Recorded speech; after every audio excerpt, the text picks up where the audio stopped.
It's not just youth, though. We do have a certain percentage of older people who are committing suicide, too. We do. We have excuse me, a certain percentage after our youth population. Probably our elderly population is another population that is very much at risk, and really they have some factors in common. Some of that loneliness, some of that feeling that maybe a situation is helpless or hopeless, and oftentimes a chronic illness in both a young person or an older person is a risk factor itself for suicide. Yeah.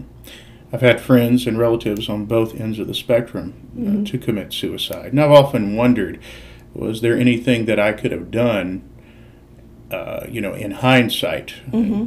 What can you do if you suspect that someone is going to commit suicide?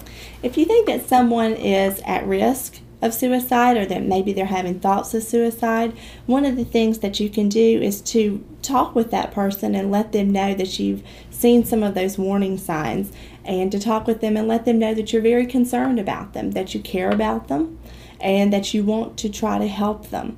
If you are a person who's contemplating suicide and you have some warning signs that you're displaying, imagine if somebody didn't pick up on those warning signs. Imagine how isolating that could feel.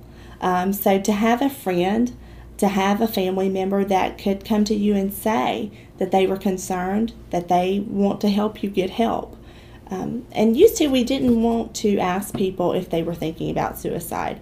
We thought it was a taboo question, or if you asked about suicide, that you would plant the seed and that the person would act on that question. And what we really know now, through a lot of research, is that asking someone very directly if they're having thoughts of suicide can be the first step in really helping that person to save his or her own life.